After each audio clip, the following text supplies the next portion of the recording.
Hello, John. So I am Gilles from the YouTube channel Matière à Profit. Thanks for accepting our invitation. So to begin with, can you introduce yourself and your company, AbraSilver? Okay. Bonjour, Gilles.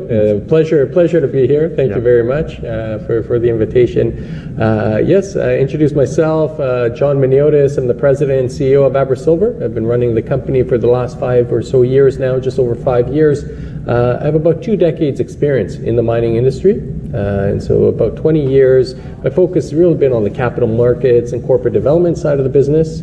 Also very, very fortunate. We have a very strong team around me, both on the exploration side and now also on the project development and execution side as well. So very, very strong framework moving AbraSilver forward. In terms of the company, high-level overview, we have a world-class silver and gold project. This is called Diablilos. It's an advanced stage exploration project, large-scale, over 250 million ounces of silver equivalent at the moment. It's near-surface silver and gold, and we're rapidly moving this project forward to a construction decision before the end of next year. And so this is a very large-scale, compelling opportunity that we're rapidly advancing and adding value for our shareholders. Well, great.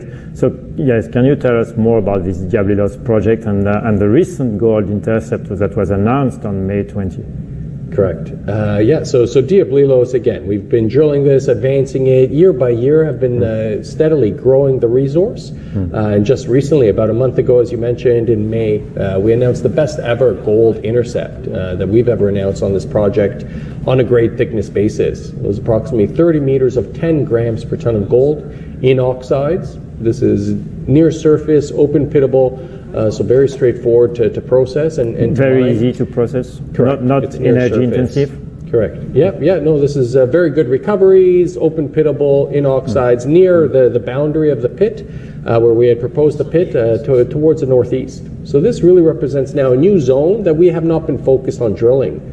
Over the last several years, we're focused on another zone to the southwest of this deposit, and we've been steadily growing that, and that's had remarkably high-grade silver intercepts. So we've been consistently announcing great silver intercepts towards the southwestern extension of this deposit, and now that we drilled this first hole towards the northeast, it's very nice to see very high-grade gold, and we also hit high-grade silver.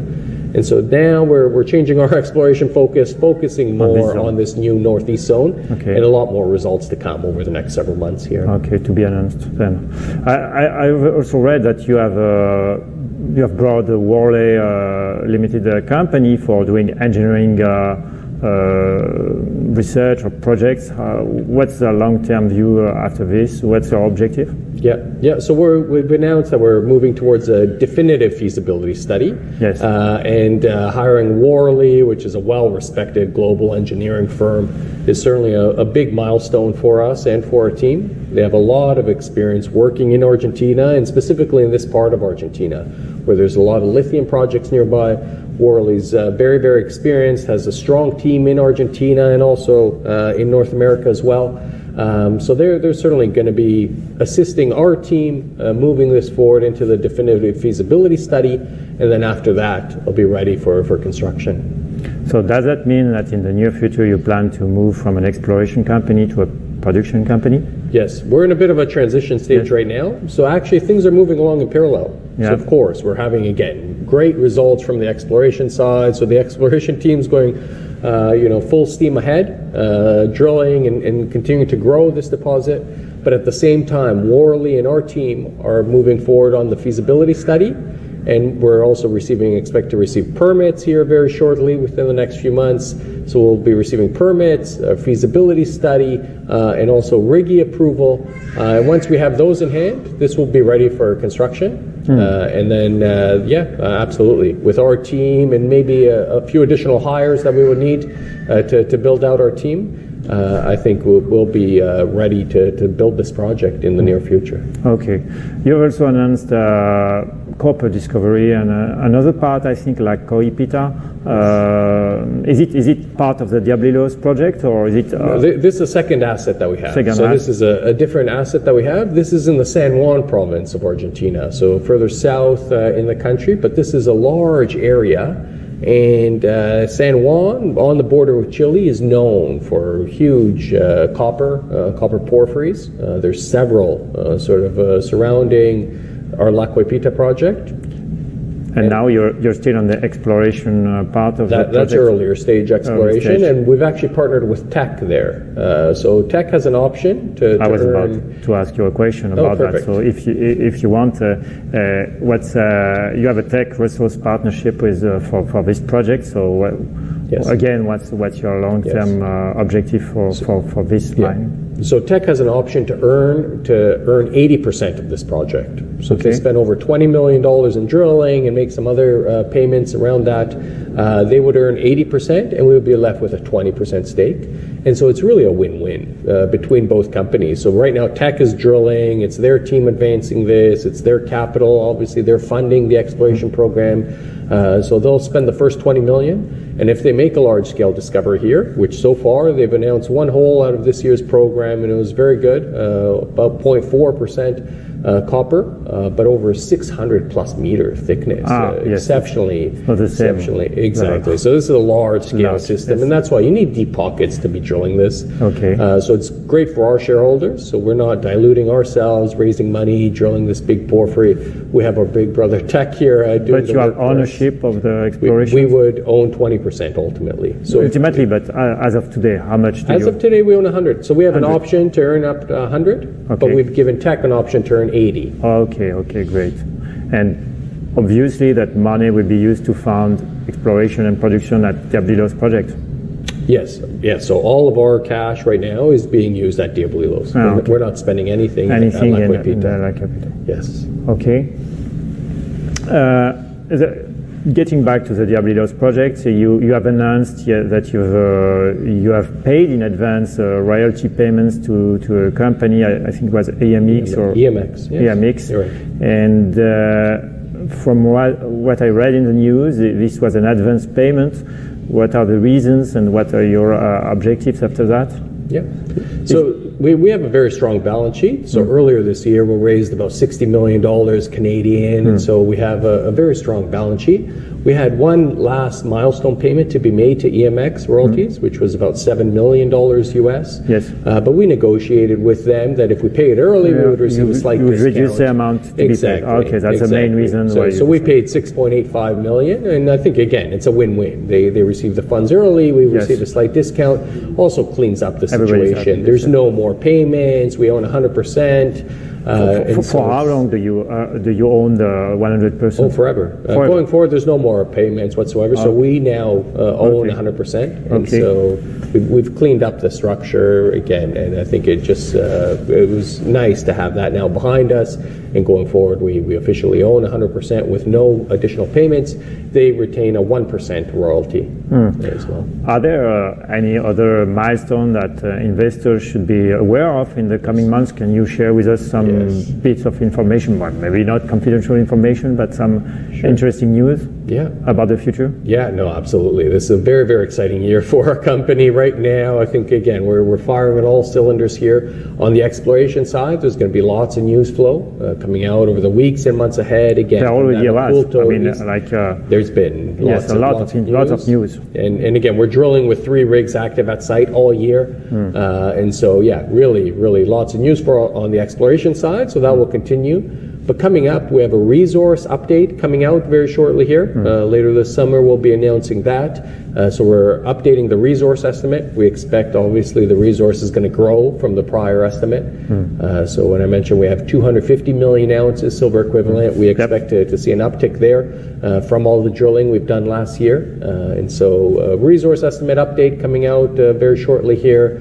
On the permitting side, we expect to receive EIA approval. I think that's a major milestone for any company.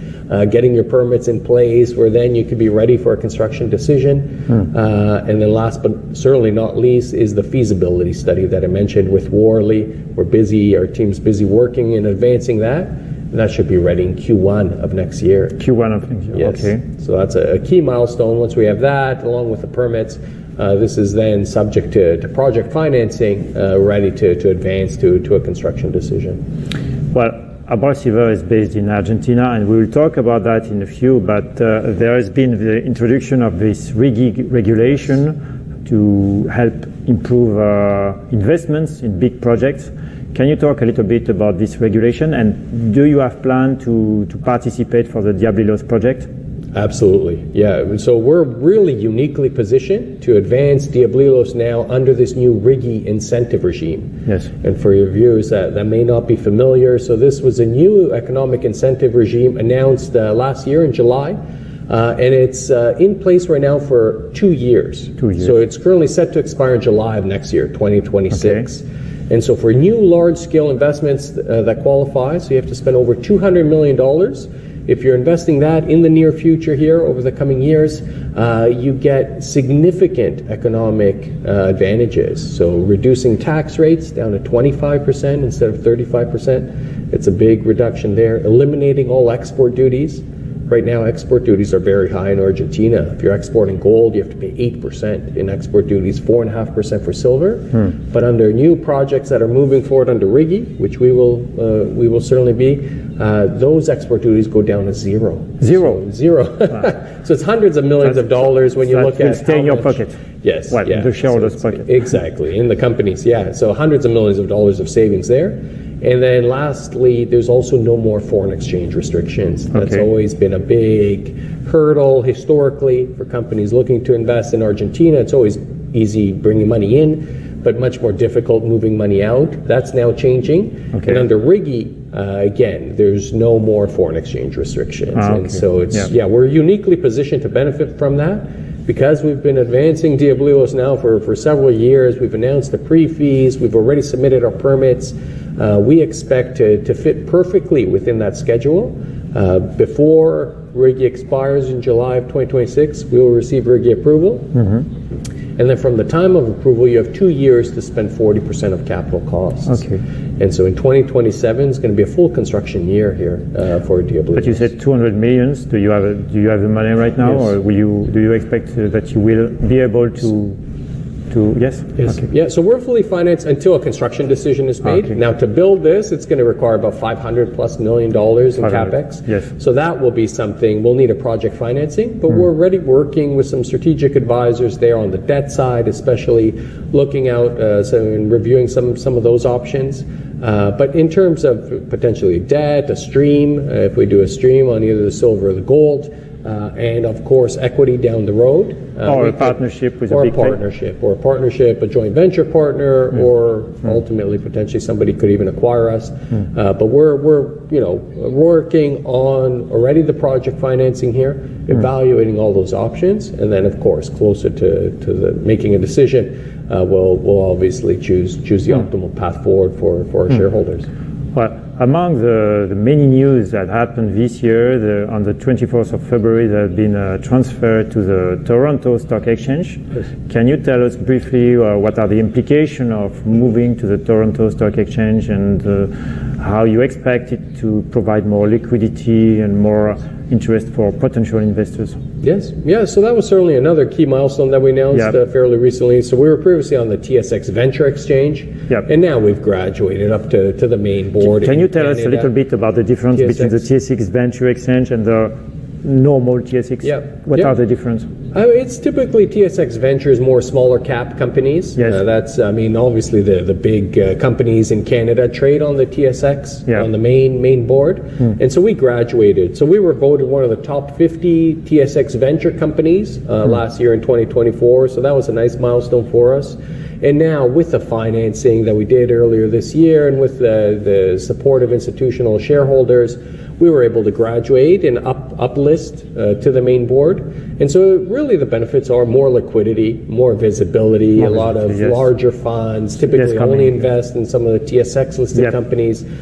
Some may not invest in TSXV. So we've seen our liquidity improve, we've seen volume improve, and again, makes it easier for some of our international funds, even based out of here in Paris, etc., the European funds, easier for them to buy shares on the main board. So did you see, you saw a rise, a jump in the number of shares being traded daily?